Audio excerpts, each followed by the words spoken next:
Bonjour et bienvenue à bord du podcast Automobile Propre. Avec Johan et Mika, nous sommes ravis de vous retrouver pour ce 15e épisode avec une actualité toujours aussi riche et passionnante sur la voiture électrique. Bonjour messieurs.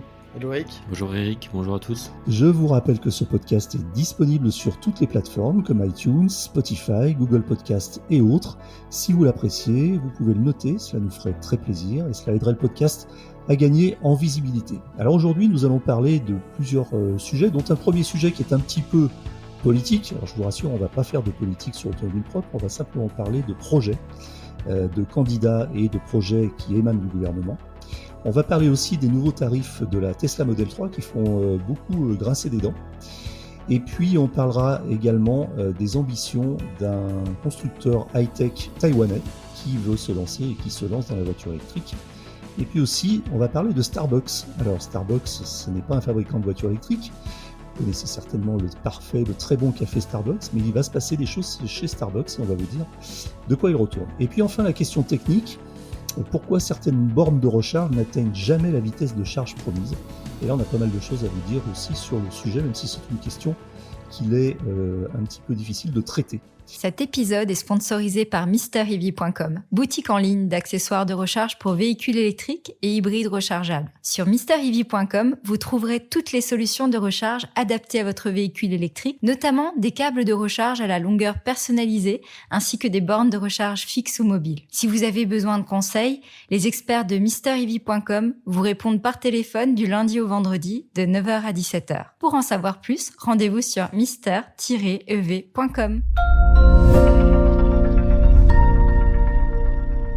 Premier sujet, comment Emmanuel Macron, compte rendre la voiture électrique accessible à tous.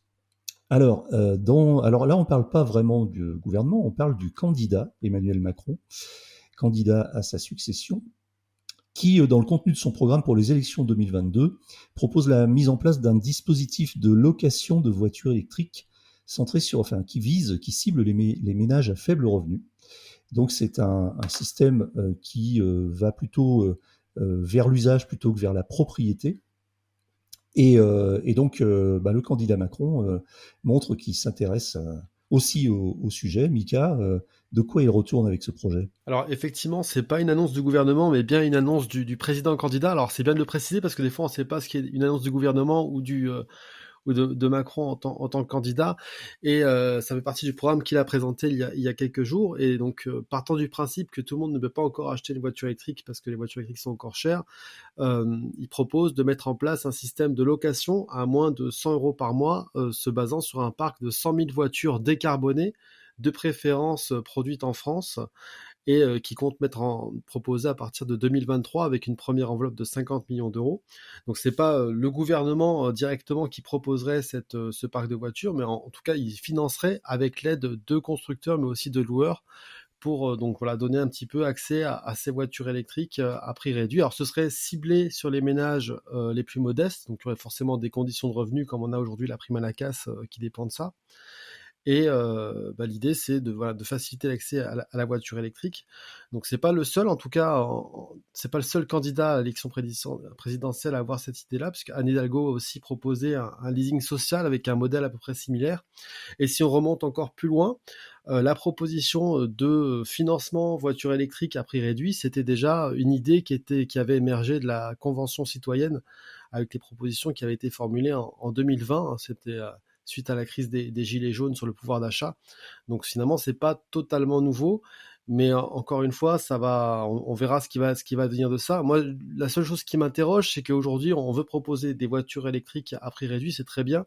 Alors il faudra qu'il parle aussi des bornes de recharge, parce qu'aujourd'hui, quelqu'un qui n'a pas forcément beaucoup de revenus, il habite pas dans une villa avec une possibilité de recharger sa voiture, donc il faudra pas oublier cet aspect recharge à côté.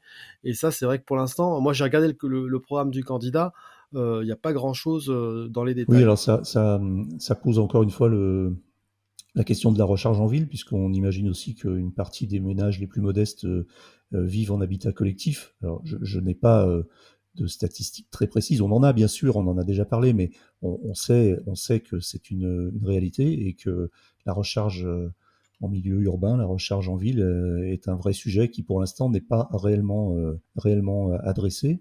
Moi, je pense qu'effectivement, tous les tous les candidats ont bien compris que finalement la voiture électrique était dans l'air du temps, qu'il leur fallait proposer quelque chose, qu'avec aussi tout ce qui est autour du prix des carburants, c'était une des solutions à mettre en avant. Voilà, maintenant, effectivement, je trouve que ça manque toujours un petit peu de concret. Et effectivement, le point que relève Mika, il me semble hyper important. C'est effectivement quand on n'a pas forcément les moyens et qu'on a des revenus modestes, la recharge, c'est une vraie question. En fait, c'est une vraie problématique. Et quand on habite en copropriété, c'est pas évident non plus de faire poser une borne, même s'il y a des sociétés qui s'emparent du sujet. Donc oui, ce point-là, il devra être creusé, effectivement. Ça part aussi de cette intention politique de candidat. Elle part aussi effectivement d'un constat qui est en train de devenir de plus en plus prégnant et évident, c'est que le kilomètre en électrique est beaucoup moins cher que le kilomètre en thermique. En gros, aujourd'hui, si on a une voiture qui fait à peu près 7 litres au 100, on va dépenser environ entre 16 et 18 euros d'essence, alors qu'on va dépenser à peu près 2 euros en électricité, en énergie électrique. Donc effectivement, c'est très tentant de passer électrique en se disant que c'est plus économique, que c'est plus économique. En même temps, l'achat d'une voiture électrique est plus coûteux. Et puis effectivement, on se pose la question des recharges. Très bien, donc la question, c'est de savoir si le candidat ou le futur président Macron tiendra sa promesse. Mais en tout cas, c'est un signal encourageant envoyé à la communauté et à tous ceux qui veulent rouler en voiture électrique. Et ça nous amène à un deuxième sujet qui est un petit peu politique aussi, qui concerne le gouvernement. Le gouvernement veut booster les bornes rapides, c'est-à-dire que le gouvernement fait régulièrement des déclarations sur le développement de la voiture électrique et de l'électromobilité. On se souvient que le projet était à fin 2021 d'avoir 100 000 bornes, 100 000 points de recharge électrique en France. Alors on en est relativement loin puisque aujourd'hui on est plutôt à 55 000, mais en tout cas le nombre de bornes de recharge augmente très très très vite et très fortement. Et là donc le gouvernement veut accélérer le déploiement des bornes de recharge haute puissance. Et donc c'est quoi le plan, Mika ? Alors c'est un plan qui vient s'ajouter déjà à d'autres plans qui avaient déjà été annoncés. Donc vous savez déjà sur les bornes de recharge, il y a le programme Advenir qui permet de financer les bandes de recharge lentes, rapides et accélérées. Il y a un plan qui a été dédié aux bandes de recharge sur les aires d'autoroute. Et là, on a donc un nouvel appel à projet qui sort, qui lui est doté d'une enveloppe de 300 millions d'euros, donc dont 100 millions seront mobilisables dès 2022, et qui est lui dédié à la charge haute puissance. Alors la particularité, c'est que c'est un appel à projet qui est destiné aux grands projets, donc ça veut dire qu'un opérateur qui veut installer 2 bornes, merci mais non merci. Donc il faudra à minima justifier de 100 points de charge pour les opérateurs privés et de 50 pour les acteurs publics, avec des budgets minimaux entre 3 et 5 millions d'euros. Donc ça veut dire que en fait on finance des projets, mais des projets à grande échelle. Donc on a compris qu'il fallait massifier et qu'il fallait installer beaucoup de bornes de recharge. Donc on va vers cette échéance, vers cet objectif-là, avec des aides allouées qui vont varier entre 30 et 40% des dépenses éligibles. Donc les dépenses éligibles, c'est généralement tout ce qui est installation d'infrastructures, achat de l'infrastructure, coût de raccordement, donc les frais d'exploitation ne sont pas intégrés dedans. Donc c'est quand même des enveloppes qui sont conséquentes.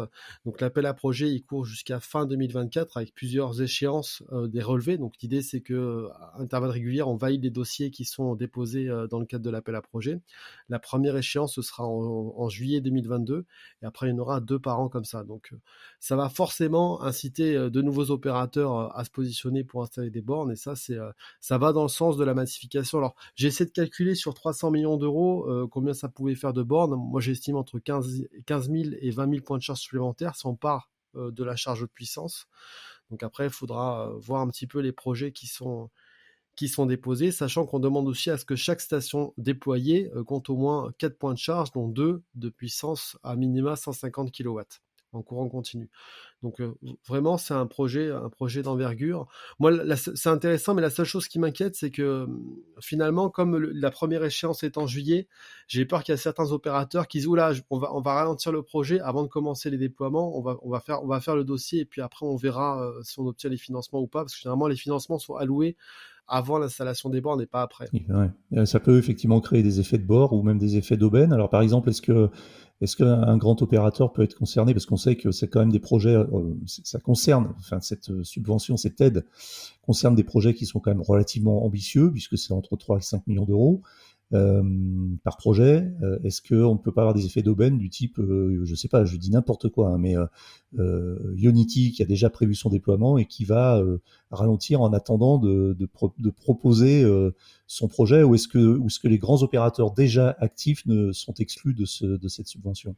Alors, en fait, non, et tout le monde peut candidater. Ce qui est exclu, par contre, c'est ceux qui, en fait, ça concerne pas les bornes installées sur les aires d'autoroute, parce qu'il y a déjà un dispositif là-dessus.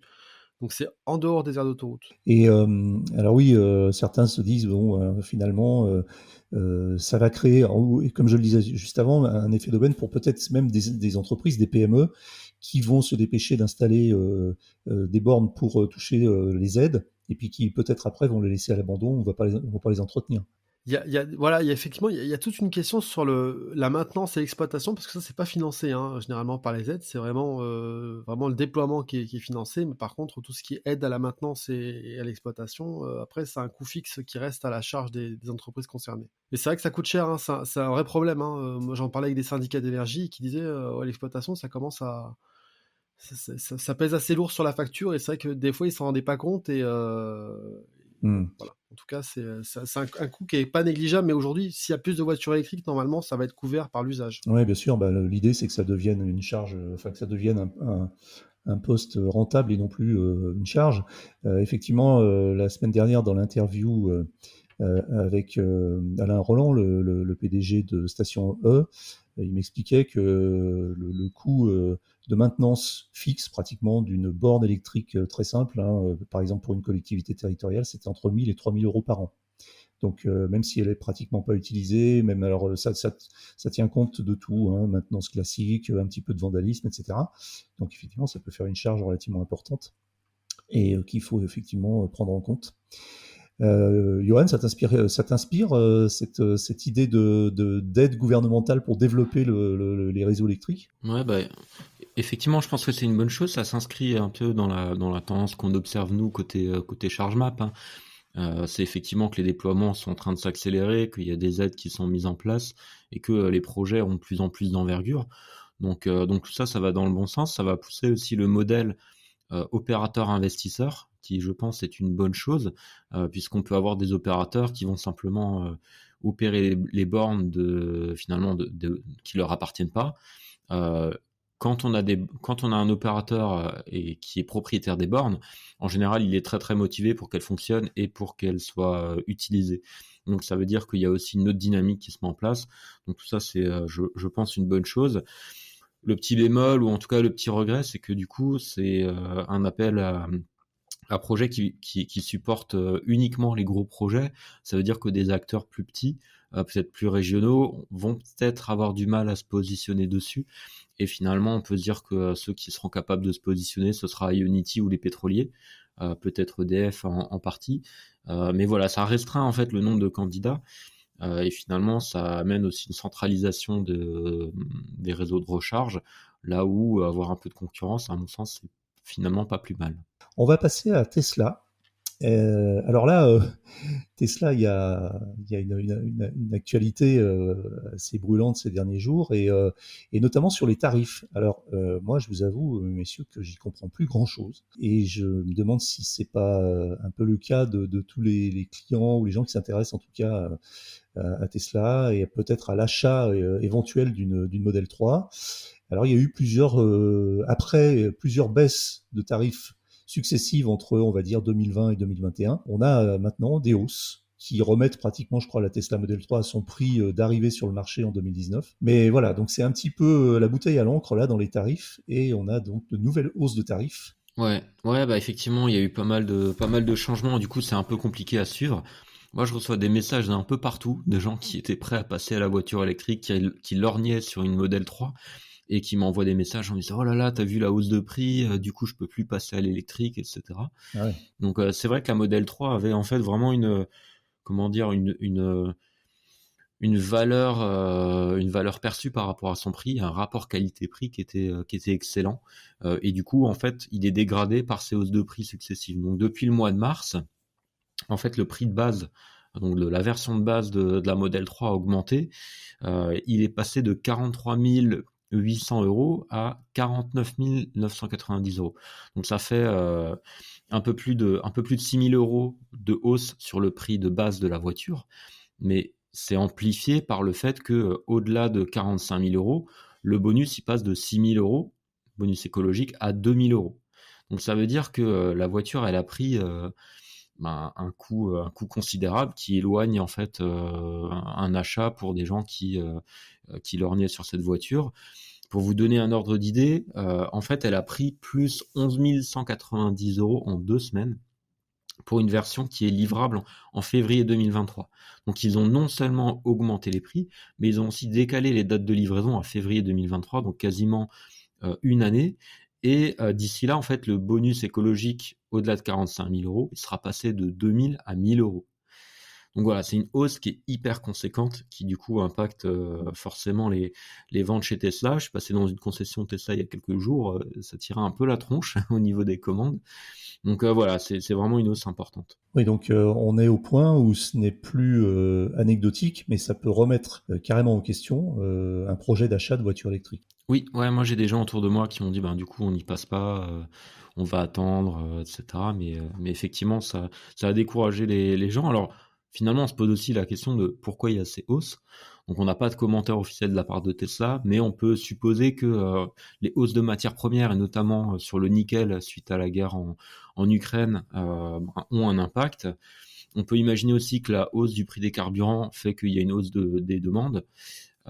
Et puis une question que je me pose, c'est finalement est-ce que Tesla est pas en train de remettre un peu le focus sur le modèle Y produit à Berlin, voilà. Donc tout ça fait que finalement on peut se demander si Tesla a tellement envie que ça de remplir son carnet de commandes, finalement peut-être qu'il pourrait faire aussi se concentrer sur le modèle Y. Rappelons juste au passage que effectivement deux choses. D'une part, les premières Tesla Model Y sortent des usines de Berlin. Et deuxième chose, c'est que la promesse de la Tesla Model 3, quand elle avait été annoncée en mars 2016 et quand elle est sortie aux US en 2018 et en Europe en 2019, c'était la Tesla à 30 000 € ou à 30 000 $. Ce qui fait théoriquement moins d'euros encore. Et finalement, on n'a jamais existé. On est bien d'accord. Non, elle a jamais existé, effectivement, cette voiture. Ce sera peut-être la prochaine génération, mais c'est vrai que pour rebondir sur ce que disait Johan, sur cette hausse des tarifs aussi, c'est peut-être une stratégie du constructeur de vendre aussi des voitures, d'augmenter ses marges, hein, tout simplement. Hein. C'est aussi, il y a aussi cette volonté-là. Et c'est ce vers quoi tendent toutes les marques aujourd'hui, c'est de dire, OK, on va arrêter, faut pas faire du volume, faut faire de la marge. Et c'est pour ça qu'on voit tous les constructeurs qui augmentent aujourd'hui en gamme, aller vers du premium, aller vers des choses qui sont mieux équipées, parce que c'est là où ils vont plus marger. Donc finalement, c'est peut-être Tesla veut peut-être pas ne plus vendre de modèle 3, mais en tout cas, il veut peut-être moins vendre les modèles d'entrée de gamme, où il fait sans doute moins de marge, où c'est peut-être plus compliqué après à gérer les réseaux, les livraisons, etc. Et effectivement, en plus, il y a un carnet de commandes qui est relativement plein, parce qu'on déjà, avant la hausse des prix, il me semblait que c'est déjà annoncé livraison 2023. Oui. Donc voilà. En tout cas, c'est pas irréversible. Ça veut dire que là aujourd'hui, on a une hausse des prix. On peut très bien avoir un retour en arrière d'ici quelques mois. Alors, je pense pas que ça va arriver tout de suite compte tenu de la situation et du contexte économique.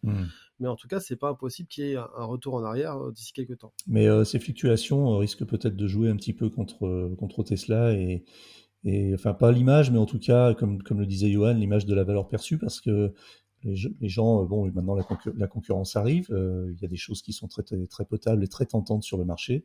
Et la réponse généralement était de dire oui, mais à ce prix-là ou pour moins cher, tu as une Tesla Model 3 qui est mieux, etc. Et aujourd'hui, c'est beaucoup moins vrai. Et on sait aussi que Tesla a annoncé plus ou moins officiellement que le fameux la fameuse intention qu'on lui prêtait de sortir un modèle économique, soi-disant entre guillemets modèle 2 ou je ne sais plus quelle dénomination, c'est-à-dire une petite compacte citadine à moins de 25 000 €. Tesla a clairement dit il y a quelques semaines que c'était plus du tout dans la feuille de route et pas, au moins pas, de toute façon pas avant 2025 ou 2026. Et ça corroborerait ce que tu expliques, Mika, c'est que l'idée c'est peut-être aujourd'hui de remonter un petit peu les marges et de se dire, alors c'est pas forcément une bonne nouvelle, hein, c'est pas une bonne nouvelle pour les clients, c'est pas une bonne nouvelle pour la voiture propre à l'usage, en tout cas au roulage, c'est de dire que finalement la voiture électrique va rester un truc qui est assez cher et que les tarifs dont on espérait qu'ils allaient beaucoup baisser dans les prochaines années risquent finalement de se stabiliser.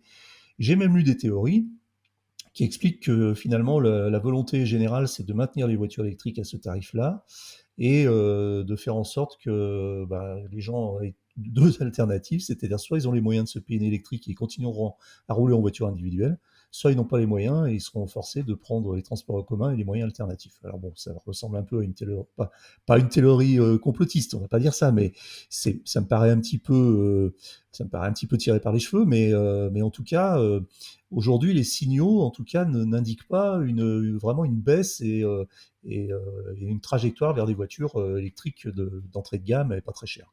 Alors, à part la Dacia Spring et peut-être la Zoé, on reste quand même dans des tarifs relativement élevés, en tout cas eu égard au rapport qualité-prix et au service rendu.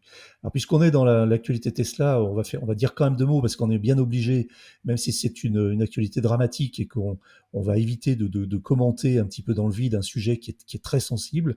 C'est ce fameux accident mortel d'une Tesla Model 3 Taxi à Paris qui a eu lieu il y a quelques semaines. Et donc là, il y a des éléments nouveaux. Le chauffeur de taxi parisien porte plainte et ça pose pas mal de questions sur la responsabilité de cet accident. Alors on va être très très très très prudent. Mika, tu peux juste en dire deux mots afin qu'on traite le sujet sans jugement, évidemment, sans jugement à l'emporte-pièce et sans se positionner en expert judiciaire, bien sûr. Alors, l'accident, il remonte déjà, il n'est pas récent, il remonte à l'année dernière. Donc, c'est un chauffeur de taxi qui n'était pas en service à ce moment-là, qui avait perdu le contrôle de sa Model 3 en plein cœur de Paris et qui l'avait conduit à percuter deux piétons. Au total, il y avait eu une vingtaine de blessés. Il y a eu un mort dans l'affaire. Et donc du coup, le chauffeur a de suite, suite à l'accident, dit que c'était sa Tesla, c'était pas lui qui avait perdu le contrôle, mais bien la Tesla qui avait accéléré seule. Donc suite à cela, il y avait la compagnie G7, parce qu'a priori il était taxi pour G7, qui avait arrêté sa flotte de Tesla Model 3, même par mesure de précaution. Elle a été reprise depuis. Et en tout cas, le chauffeur aujourd'hui maintient sa version en disant, donc emmène la marque au tribunal, attaque la marque au tribunal pour mise en danger de la vie d'autrui. Donc voilà, en parallèle, il y a une enquête juridique qui est en cours. Donc voilà, c'est vrai que c'est toujours délicat de commenter ce genre d'affaires, même si après, objectivement, a priori, c'est pas non plus le premier utilisateur de la marque qui accuse la voiture d'accélérer toute seule. Est-ce qu'il fait ça par effet d'aubaine ou est-ce que c'est la vérité? Ça, après... Alors Tesla s'était rapidement défendu en sortant tout de suite les données techniques, les datas de la voiture, les logs, et en disant qu'il n'y avait eu aucun problème technique sur la voiture. C'est toujours sujet à caution, ça, Johan, ce type de défense-là. Oui, il faut effectivement prendre le temps de tout analyser. Et puis la question, c'est finalement, est-ce qu'on a vraiment toutes les informations dans la voiture pour décider, pour juger, pour comprendre? Ça, c'est pas évident. En tout cas, on peut comprendre le chauffeur de taxi et le fait qu'il attaque Tesla, puisque lui-même est en fait visé par une information judiciaire qui l'accuse en fait d'homicide involontaire. Donc en tout cas, voilà, il doit aussi se défendre. Et effectivement, je pense que la justice va avoir un sacré travail à faire pour démêler le vrai du faux dans toute cette affaire. Donc voilà, c'est assez compliqué de donner un avis là-dessus, mais c'est à suivre avec attention pour savoir vraiment qu'est-ce qui s'est passé et qu'est-ce qu'on peut faire pour que ça ne se reproduise plus. Ce qu'on peut dire simplement, c'est que c'est un chauffeur de taxi. Donc c'est quelqu'un qui a probablement un petit peu d'expérience de la conduite en ville et notamment à Paris. Donc c'est difficile de lui attribuer comme ça, sans savoir, une responsabilité immédiate. Et ça sera effectivement très très intéressant et crucial d'avoir les rapports d'enquête et peut-être entre guillemets ce que j'appelle la boîte noire de Tesla, c'est-à-dire les vraies données de Tesla si toutefois on peut réellement y accéder. Bref, on clôt ce sujet qui est très délicat. Et puis on va parler d'une entreprise taïwanaise qui est très connue des amateurs d'iPhone et qui se lance à son tour dans la voiture électrique, Johan. Oui, effectivement, Foxconn, pour ceux qui le connaissent pas, c'est notamment l'entreprise sous-traitante d'Apple pour la fabrication des iPhones. Donc c'est un spécialiste de l'électronique. Et depuis quelques temps, en fait, il y a un mouvement assez global dans la tech qui consiste à regarder vers la voiture électrique comme un nouvel Eldorado. Foxconn, il fait pas exception et se lance dans ce marché-là, d'abord en tant que fournisseur de composants. Ensuite, ils ont développé une plateforme complète et maintenant, ils sont fabricants pour au moins 3 marques. Donc Fisker qu'on connaît bien, Lordstown qu'on connaît un peu moins bien et Faraday Future. Mais en fait, ils comptent pas s'arrêter là. Ils veulent développer leur propre marque. Donc on a déjà parlé ici dans le podcast. Ils sont en train de monter une marque qui s'appelle Foxtron avec trois véhicules électriques, donc un SUV qui s'appelle le modèle C, une berline qui s'appelle la modèle E et un bus qui s'appelle le modèle T. Donc voilà, ils ont vraiment développé toute une gamme et ils ont des ambitions qui sont assez impressionnantes puisqu'ils comptent produire entre 1,5 million et 750 000 voitures par an d'ici 2025. Donc c'est assez conséquent. On sait que c'est compliqué de monter en puissance sur l'industrialisation des véhicules. Tesla en a fait les frais. Et si on compare finalement ce demi-million de véhicules électriques d'ici 2025, c'est à peu près ce que produisait Tesla en 2020. Donc ça veut dire qu'il faut vraiment mettre les moyens, il faut accélérer, il faut construire des usines ou les rénover. Donc voilà, c'est très très ambitieux. Et Foxconn a en fait une ambition qui semble dingue, c'est de peser 5% du marché mondial du véhicule électrique d'ici 2025. Donc voilà, c'est des ambitions qui sont très très fortes et sur lesquelles finalement Foxconn a tout à prouver en fait. Oui, complètement. Alors après, souvent il y a loin entre de la déclaration à la réalité, et c'est vrai que 2025 c'est demain. Alors après, ce qu'il y a, c'est que Foxconn a probablement une très grosse expérience de la fabrication et de l'industrialisation, puisque il travaille sous la pression d'un des plus exigeants dans le monde, c'est Apple, même si c'est plutôt dans la miniaturisation. Donc c'est certainement des processus un peu différents. Ce qui est aussi amusant de constater, ce sera la dernière remarque, c'est qu'ils travaillent avec 3 marques de voitures électriques, dont seulement une est chinoise. Alors Foxconn est une entreprise asiatique, mais les liens avec la Chine ne sont pas forcément les plus forts, puisque les 2 autres marques avec lesquelles ils travaillent, ou ils vont travailler, sont des marques américaines, Fisker et Lordstown. Donc on voit qu'il y a une espèce de tropisme, puisqu'ils ont déjà l'habitude de travailler avec une grosse boîte américaine, et que ça a probablement peut-être influé un petit peu leur choix de marché. Mika, tu voulais ajouter quelque chose ou on passe directement au sujet suivant? Non, c'est encore un de plus, hein, j'ai envie de dire. Après, peut-être qu'ils se disent qu'à Taïwan, il y a peut-être un marché à prendre sur leur marché domestique. Ils voient le succès de Gogoro, cette start-up spécialisée qui a fait du scooter électrique une révolution avec son système d'échange de batterie. Ils disent pourquoi pas nous? Voilà, on peut faire aussi le parallèle au Vietnam avec VinFast qui se lance aussi dans la voiture électrique. Voilà, peut-être que Foxtron a ambition aussi d'être le constructeur national taïwanais de voitures électriques, hein. Donc il y a forcément un marché là-bas, et plus après rayonner sur le reste de l'Asie.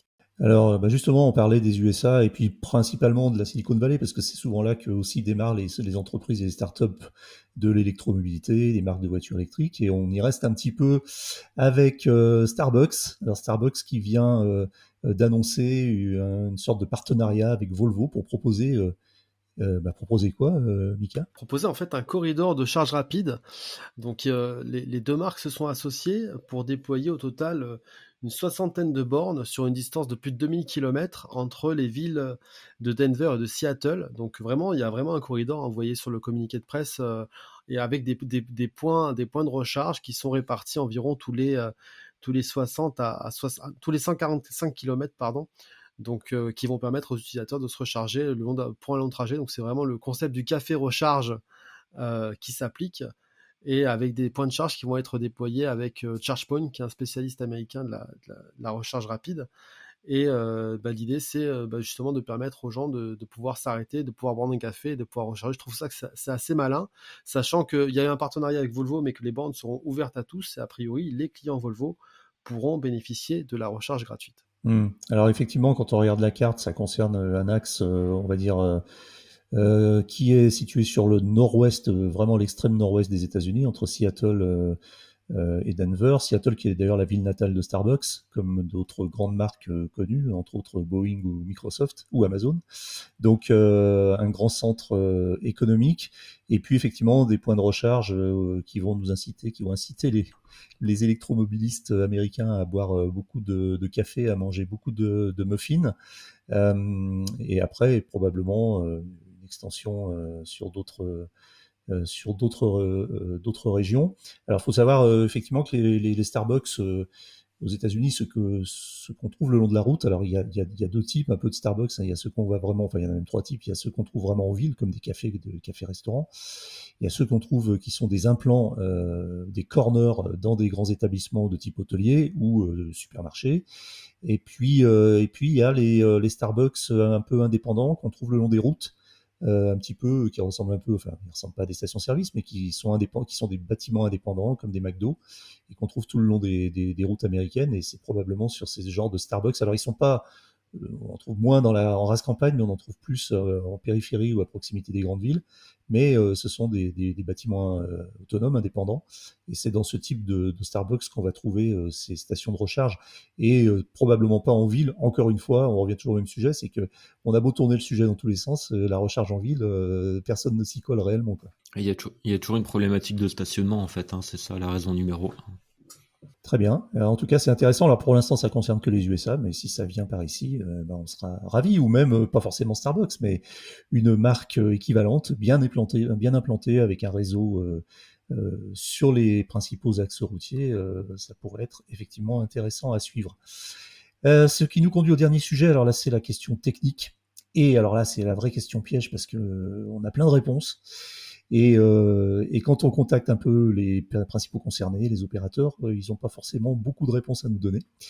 Donc on essaie de se débrouiller par nous-mêmes et de trouver un petit peu quelles sont les raisons pourquoi certaines bornes de recharge n'atteignent jamais la vitesse de charge promise.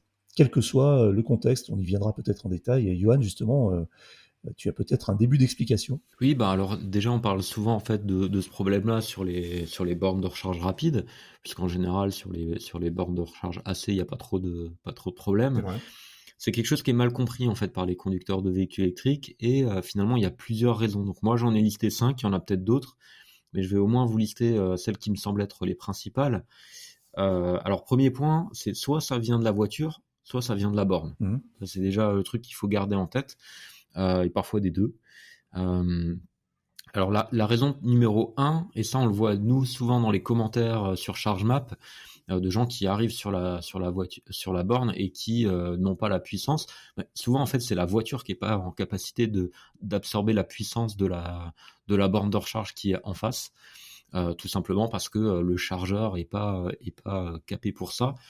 Donc on a souvent ça avec des gens qui ont des Dacia Spring, qui vont pas comprendre que le chargeur finalement est assez limité, ou des gens qui ont des hybrides rechargeables et qui vont les connecter aux bornes et qui vont dire mais c'est pas de la charge rapide. Ah oui, mais la voiture ne permet pas en fait d'encaisser la puissance. Ouais. Donc ça c'est la raison numéro 1.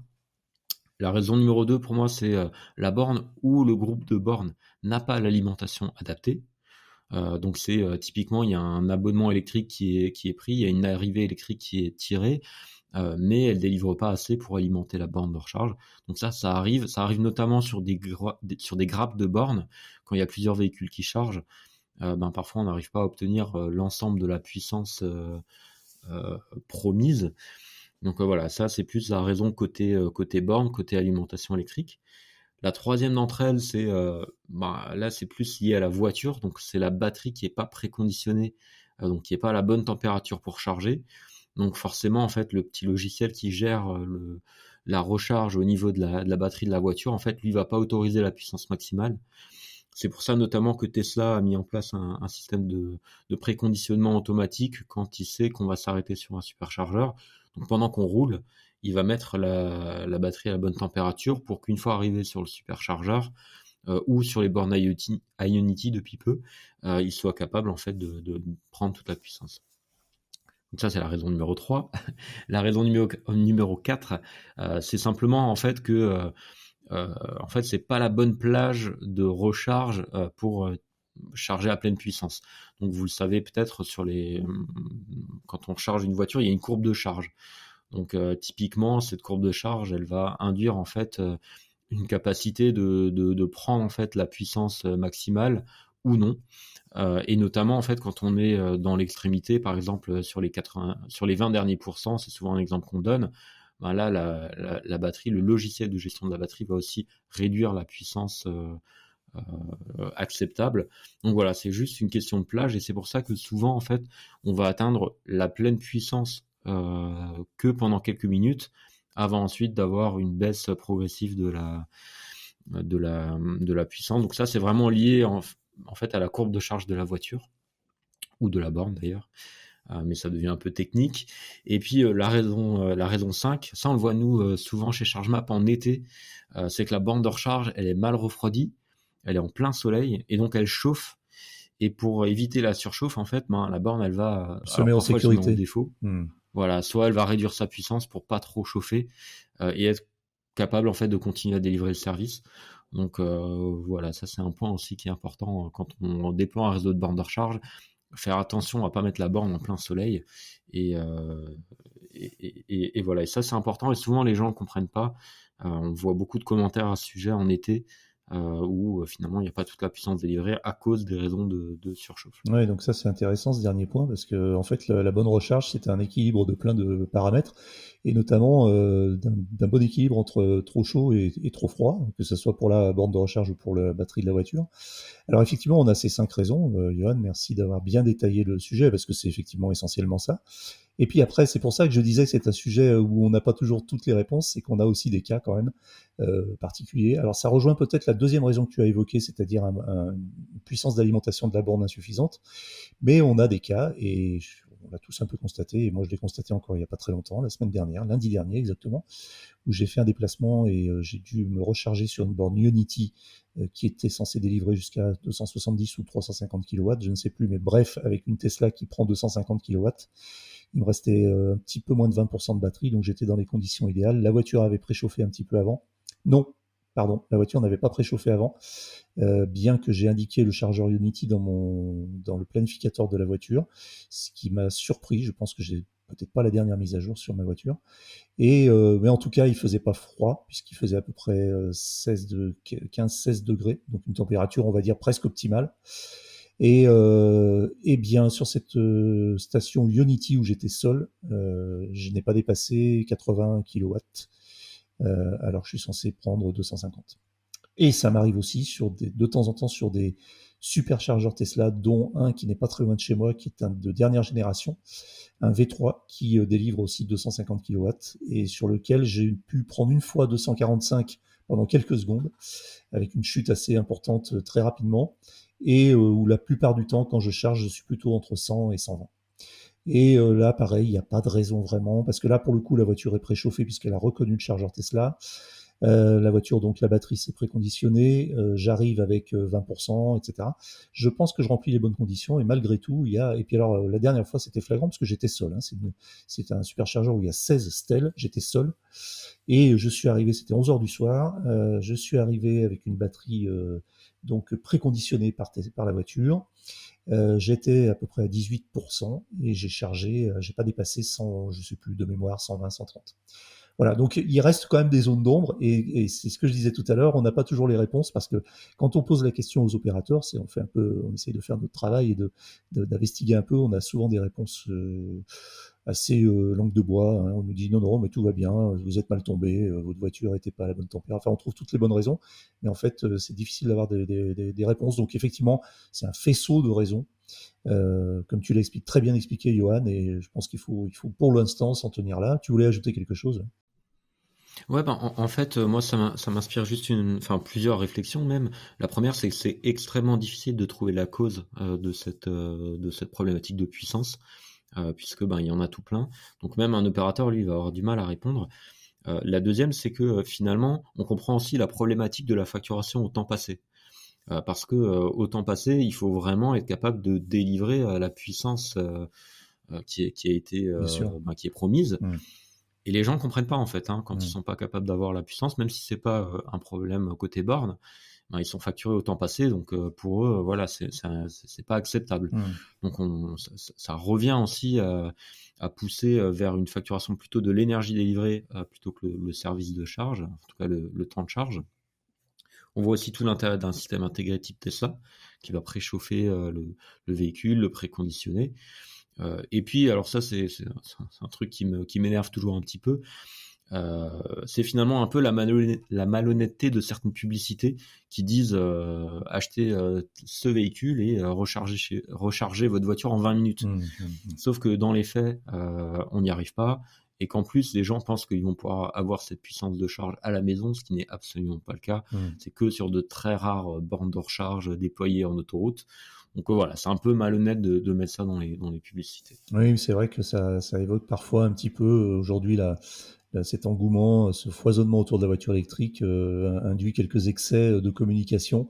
Et voilà, un petit peu au niveau du connu, je t'embrouille, je t'annonce une voiture qui a 600 km d'autonomie, alors qu'en fait, en réalité, WLTP, alors que dans la réalité, sur l'autoroute, à 2 ou 3 personnes dedans, quand il fait 10 degrés, ben on est plutôt à 300 km. On t'annonce une recharge en 15 ou 20 minutes, et finalement, dans la réalité, la plupart du temps, c'est plutôt le double, etc., etc. Donc, effectivement, il faut... Ça crée des déçus. Ouais, complètement, ça crée effectivement un effet déceptif, comme on dit.